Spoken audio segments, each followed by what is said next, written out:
Boreal Televisión presenta.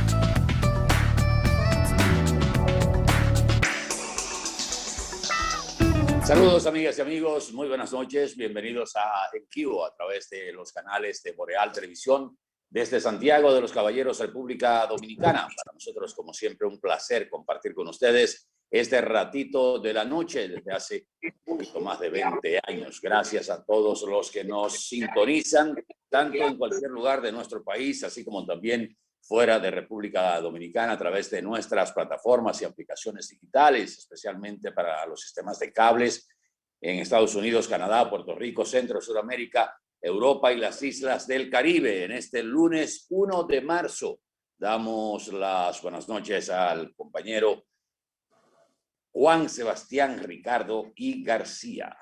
Buenos días. Buenas amigo. noches. Noches, Juan. Giovanex, Atahualpa, Ramírez y Moluna, ustedes amigos, qué bueno que están con nosotros al inicio del tercer mes del año.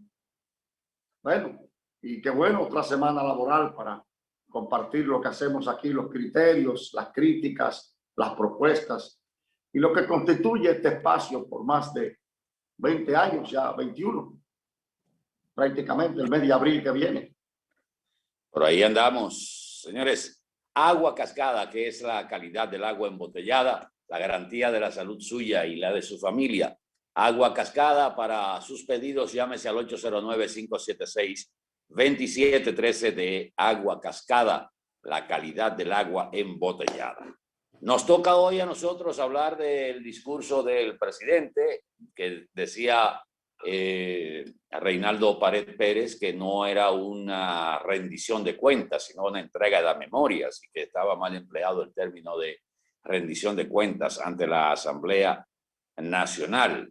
Pero el pasado sábado el presidente, en un discurso de 1 hora y 25 minutos aproximadamente, pues hizo entrega formal de las memorias y aprovechó, como hacen todos los presidentes, para hablar de lo que son los proyectos, de la línea maestra que tiene para ejecutar el gobierno que preside, y que a partir de este mes de enero recién transcurrido, pues marca el primer año de ejercicio en términos presupuestario propio, porque el presupuesto del año pasado, 2020, pues estaba concebido bajo la línea del gobierno que encabezó el licenciado Danilo Medina, y a Luis Abinader solo le tocó ejecutar los últimos 4 meses de ese presupuesto en medio de cambios, de pandemia, de clases suspendidas, de proyectos de inicio de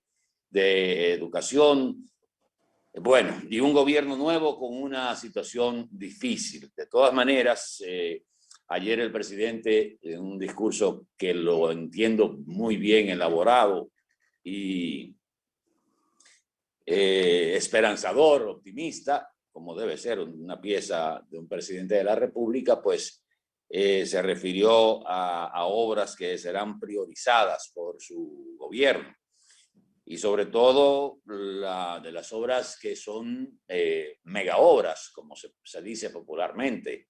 Hablar de una inversión de 2.500 millones de pesos en la rehabilitación de la autopista Duarte, que se lo vamos a agradecer todos los que habitualmente utilizamos esa vía para desplazarnos regularmente, y que hoy parece un camino vecinal, porque con las condiciones que está la autopista Duarte, hay que andar con el credo en la boca. Y qué bueno que el presidente haya anunciado esta inversión, que también no solo incluye una repavimentación, sino algunos pasos a desniveles, modernizar un poquito la vía, igual que las obras que anunció definitivamente para iniciarlas este año, como son la circunvalación de diferentes pueblos, pavimentación también de las calles de los principales municipios del país, en caminos vecinales, eso es en términos de obras públicas, las circunvalaciones de Azua y San Francisco de Macorís, de Baní, de Cabarete en Puerto Plata y de Navarrete en Santiago, que tanto hemos reclamado aquí en la región del Cibao. También las circunvalaciones de Azua y San Francisco de Macorís, de Baní, y bueno, ya lo dije, esa parte. Y de los Alcarrizos, que habla también de una circunvalación. Qué bueno. Entremos en el fondo del discurso del presidente. Habló de una verja perimetral en la frontera. Me imagino que esa es la continuidad o la continuación de la verja que durante la gestión del teniente general Paulino Sen se comenzó, sobre todo en la parte sur, y que nosotros tuvimos la oportunidad de ver, de visitar y ver el trabajo que se estaba haciendo, muy bueno. Otra información para también ser tratada en el programa: los muchachos ya están en sus hogares aquí en República Dominicana, me refiero a los técnicos que estaban secuestrados en Haití. La forma como se logró su libertad es un secreto de alto nivel, no se conocen los detalles, no se sabe si pagaron o no pagaron, cómo lo liberaron, bajo qué acuerdo. El asunto es que ahora viene el cuestionamiento si fue un secuestro real o si fue un autosecuestro. Ojalá que no sea así. Adelante, hay una información importante también que hay que ponerla en agenda, la tenemos en agenda, la designación en el día de hoy de Daniel Rivera como nuevo ministro de Salud en la República Dominicana. De eso trataremos un poquito más adelante también cuando hablemos del sector salud. Adelante, Juan. Mira, empezando por lo último, nuestras felicitaciones a Daniel. Ya tiene experiencia en materia de administración de hospitales. Estuvo durante un tiempo aquí en Santiago. Ese es un ministerio muy complejo que todavía observa las mismas complejidades de toda su época. En cuanto a los muchachos de Haití, yo te dije la semana pasada que ese secuestro había sido una maniobra de tipo oficial que contaba con el apoyo haitiano. Por eso se resolvió así. Aparentemente no se logró el cometido de la devolución del alcalde que se encuentra en República Dominicana hasta ahora en calidad de refugiado. Pero eso, la resolución de ese conflicto y de ese secuestro se produjo por las mismas vías con que fue efectuado. Eso quizás el tiempo lo dirá, pero yo lo advertí aquí que eso se trató de una maniobra oficial. El discurso del presidente de la República, una pieza mediática muy bien lograda. El presidente pues ha mejorado enormemente, consustancialmente, su condición de orador. Al servicio también se pusieron todos los mecanismos de lo mediático. Mucha gente pasó el discurso porque se trataba de la intervención del primer mandatario de la nación. Es una pena que a otros afortunados les hayan dado más de 20 millones de pesos para hacer esa transmisión, cuando es una especie de obligación. Parece que seguimos con la práctica de comprar conciencias y hasta ahí la transparencia no va a llegar. Mientras otros medios que hicieron un esfuerzo también transmitieron y eso no han recibido absolutamente nada. Pero con el tiempo, el Partido Revolucionario Moderno clamará cuando quiera hacer política y ya verá las respuestas.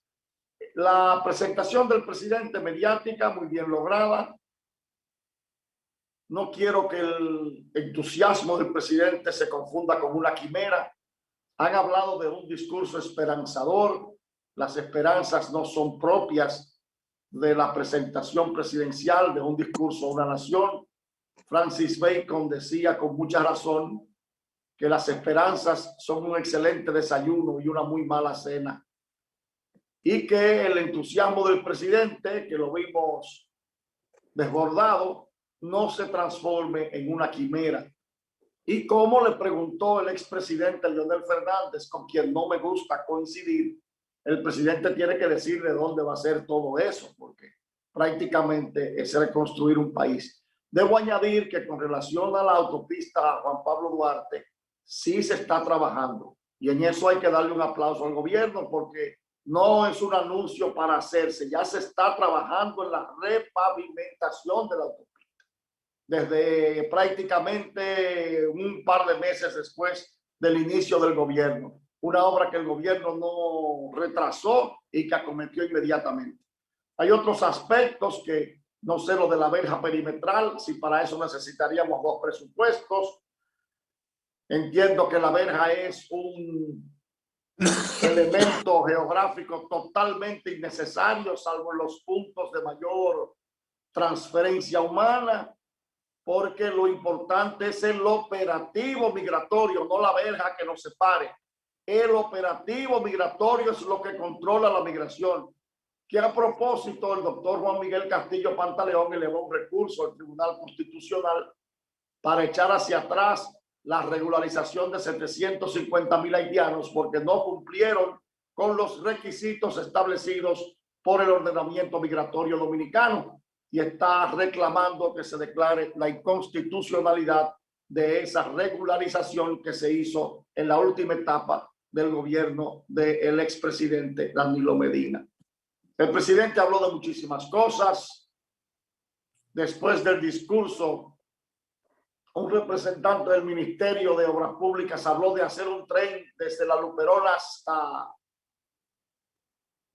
Punta Cana. Un desborde. Ojalá que el entusiasmo presidencial no tenga un fundamento quimérico. Lo de las viviendas, ojalá. Pero hacer en un año de viviendas lo que no se han hecho en 60, entiendo que es muy ambicioso, pero vamos a ver hasta dónde podemos llegar. Lo de la ley de hidrocarburos, el presidente siempre ha dicho que es un hombre bien intencionado, pero muy mal acompañado en algunos aspectos de su gabinete. Y en eso los primeros mandatarios deben ser cautos, porque el compromiso político debe saber dónde debe descansar. Hay que saber dónde hacer confluir el interés del país con un compromiso político. Un dirigente del PRM fogoso de la zona norte que haya conseguido miles de votos tiene todos los méritos, pero no puede ser el gobernador del Banco Central. El presidente habló de modificar la ley de hidrocarburos, la ley 112 del año 2000. El presidente no lo sabe todo, debe estar asesorado. No sé qué compromiso tiene el presidente de la República para haber puesto, como lo he repetido más de una vez, al frente del Ministerio de Industria y Comercio y MIPIMES a un incapaz como Hito Bisonó, que ahora lo ha hecho delante del país hablar de modificar la ley 112, que te voy a explicar en un ratito por qué la ley 112 no tiene nada que ver con el aumento de los combustibles. En lo absoluto tiene que ver con el aumento de los combustibles. Pero el presidente de la República no sabe eso. Necesita que sus ministros le rindan una función de asesoría para él poder expresarse al país con la propiedad que se requiere. No culpo al presidente. Vuelvo a acuso de esto a un individuo que podrá tener para el presidente todos los méritos políticos, pero es un incapaz, que Hito Bisonó ha dado muestra de que es un incapaz. Y no todo el mundo puede estar manejando un ministerio en el Estado. Bueno, y como estamos en el primer bloque, en un ratito, en el segundo segmento, te voy a explicar brevemente por qué la ley de hidrocarburos no afecta al precio. ¿Por qué hablar de modificar esa ley? Cuando lo que hay es que transformar toda una estructura que viene viciada desde hace más de 21 años. Bueno, el caso de la ley de hidrocarburos, aunque como dice el ingeniero Ramón Alburquerque, que nadie le resta calidad y preparación, pero donde más se tergiversa es en los reglamentos que se han hecho y en las modificaciones que se hicieron, tanto en el gobierno de Leonel Fernández como en el gobierno de Danilo Medina en el año 2013. La ley de hidrocarburos viene desde el primer periodo, al inicio del primer periodo desde el expresidente Hipólito Mejía. Y hay que recordar, los más mayorcitos recordamos que en la campaña electoral del año 2020, el elemento de los precios de los combustibles fue un elemento políticamente utilizado, principalmente por la oposición, para enfrentar el gobierno, el primer periodo de gobierno de Leonel Fernández y la primera aspiración de Danilo Medina a la presidencia de la República. Y se creó con la idea de despolitizar los precios de los combustibles. Sin embargo, 20 años después, seguimos politizando el precio de los combustibles en la República Dominicana como un elemento primordial, cuando nosotros primero no producimos petróleo. Yo creo que el trabajo que ha estado haciendo Ito Bisonó al frente de Industria y Comercio en las diferentes áreas, por ejemplo, en el área de las MIPYMES, en el área del incentivo para la formalización de las empresas que no han llenado ese requisito, y el caso de la fijación de los precios de los combustibles, eso no es que Ito Bisonó quiera aumentar el precio de los combustibles, ni el gobierno. O sea, eso es lo que yo, en términos de realidad, veo. O sea, no somos un país productor de petróleo. El petróleo está sobre la barrera de los 60, que va a ser un grave problema para el país y para el gobierno al cierre de este año, porque el presupuesto contempla un barril de petróleo de 52, 54 dólares y ya estamos por encima de los 60.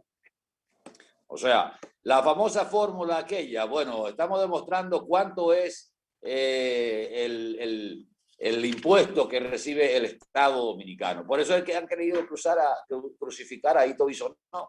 Lo que se podría revisar es el margen de beneficios que hay para los actores que actúan dentro de la comercialización de los combustibles. Va a ser muy difícil, porque si aún nos regalaran los combustibles regalados, nos pusieran aquí en el puerto de Santo Domingo, tendríamos que pagar un galón de gasolina por lo menos a 122 pesos el galón regalado, porque hay un 35% de impuesto que es del gobierno. Hay entre un 15 y un 17% de impuesto que pertenece que se distribuye entre los diferentes actores. Estamos hablando de un 52% de carga impositiva. Entonces, pero no me refiero a eso. Me refiero a que si el presidente va a hablar en el discurso de rendición de cuentas, porque que me perdone Reinaldo Pared si ha perdido el juicio con su soberbia, si todavía la tiene, pero la Constitución habla de rendición de cuentas. Rendición de cuentas, artículo 114, creo yo, a menos que no hayan votado una nueva Constitución desde el sábado para acá. El presidente tiene que rendir cuentas del ejercicio anterior, no importa sea de él o de quien sea, es del ejercicio del Estado. Eso es lo que dice la carta sustantiva. No sé por qué este señor todavía parece que con la soberbia que lo caracteriza quiere seguir desinformando, porque esa ha sido su naturaleza todo el tiempo, esta prepotencia y esta arrogancia de este señor. Pero independientemente, aunque no le voy a hacer caso yo a Reinaldo Pared, Reinaldo Pared tampoco es una persona de mi agrado, pero Atahualpa, si el presidente se va a referir a la ley de hidrocarburos, el ministro de Comercio, de Industria y Comercio, debe decirle al presidente cuál es la realidad del sector para orientar al presidente en un discurso más concreto a la nación. Esta es la hora en 6 meses que no han cambiado las condiciones de las MIPYMES. Siguen las mismas trabas. Ve con una MIPYME a hacer una diligencia, siguen las mismas trabas. Ese señor ahí no ha hecho absolutamente nada que no sea filial. Entonces, no sé si nos da tiempo en este espacio, pero en el próximo te voy a explicar por qué la ley 112 no tiene nada que ver con el precio de los combustibles. Todavía tú no lo has explicado. No, porque toma cierto tiempo. Si quieres lo hago ahora. No, vamos a publicidad, pero antes, dame un momentito, Cristian, que tocamos de refilón y no quiero dejarlo fuera de este bloque. El tema de la designación del doctor Daniel Rivera, que en el decreto 132-21 pues se le nombra como ministro de Salud Pública.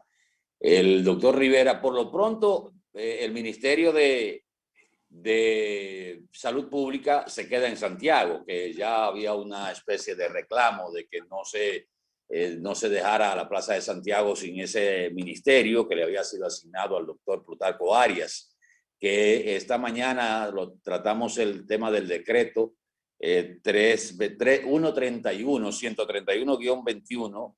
Fíjense que a partir del decreto de Plutarco no se ha realizado ningún otro decreto, porque este es el siguiente. Daniel Rivera es una persona formada en términos de administración de hospitales, tiene posgrados, tiene maestrías en ese renglón y es un profesional altamente conocido, no solo en Santiago, sino también una buena parte del país lo conoce con su trabajo desde el Hospital Cabral Ibáez, igual que desde al frente de la Unión Médica del Norte. En el caso del querido amigo Plutarco, en algún momento tendrá que explicar qué fue lo que pasó realmente con su destitución tan abrupta y que con un decreto que muchos han calificado de desconsiderado, porque no hubo no hubo ningún paño tibio, es cancelado, como se dice popularmente. Pero vamos a publicidad, venimos en el próximo. Atahualpa, si el Nacional no denuncia, ya se hubiesen comprado las jeringuillas.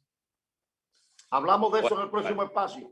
Pero parece que hay algo más por ahí. Venimos en un momentito. Algo y alguien más. También.